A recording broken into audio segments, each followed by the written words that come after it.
Assalamualaikum warahmatullahi wabarakatuh. Perkenalkan kami dari kelompok 5. Di sini kami akan menjelaskan dalam sebuah video, yakni tentang hakikat dan perkembangan sosiologi sastra. Di sini kami beranggotakan yang pertama Ardanila, yang kedua Rahmita, yang ketiga Rida Suci Ramadhani, yakni saya sendiri, dan yang keempat Gustia Endriani, dan yang terakhir Novia Kandara. Selamat menyaksikan. Sosiologi adalah telaah tentang lembaga dan proses sosial manusia yang objektif dan ilmiah dalam masyarakat.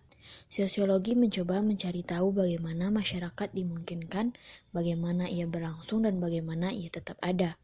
Sosiologi sastra merupakan sebuah ilmu yang interdisipliner, menggabungkan dua ilmu menjadi satu cara dalam memahami suatu karya sastra.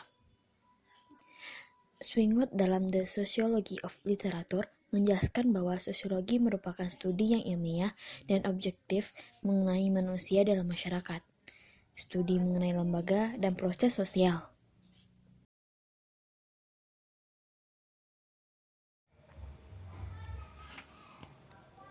Dalam paradigma studi sastra, sosiologi sastra, terutama sosiologi karya sastra, dianggap sebagai perkembangan dari pendekatan mimetik yang dikemukakan Plato. Pendekatan ini memahami karya sastra dalam hubungannya dengan realitas dan aspek sosial kemasyarakatan. Pandangan tersebut dilatar belakangi oleh fakta bahwa keberadaan karya sastra tidak terlepas dari realitas sosial yang terjadi di dalam masyarakat. Seperti yang pernah dikemukakan oleh Sapardi Djoko Damono pada tahun 1979, seorang ilmuwan yang mengembangkan pendekatan sosiologi sastra di Indonesia, bahwa karya sastra tidak jatuh begitu saja di langit, tetapi selalu ada hubungan antara sastrawan, sastra, dan masyarakat. Perkembangan sosiologi sastra merupakan perkembangan dari pendekatan mimetik yang memahami karya sastra dalam hubungannya dengan realitas dan aspek sosial kemasyarakatan. Sebagai salah satu pendekatan dalam kritik sastra, sosiologi sastra dapat mengacu pada cara memahami dan menilai sastra yang mempertimbangkan segi-segi kemasyarakatan atau sosial. Pengkajian sastra dapat memahami dan menelaah karya sastra dari sosiologi pengarang, sosiologi karya, dan sosiologi pembaca. Pijaran sosiologi sering menganggap dirinya lebih ilmiah, tidak terlalu cepat pertanyaan, apakah sosiologi suatu ilmu yang normatif yang diajukan oleh Daisis pada tahun 1956 sebenarnya pertanyaan yang sudah terlalu jauh, yakni menganggap sosiologi suatu ilmu. Seperti halnya sosiologi, sastra berurusan dengan manusia dalam masyarakat serta usaha manusia untuk menyesuaikan diri dan usahanya untuk mengubah masyarakat itu.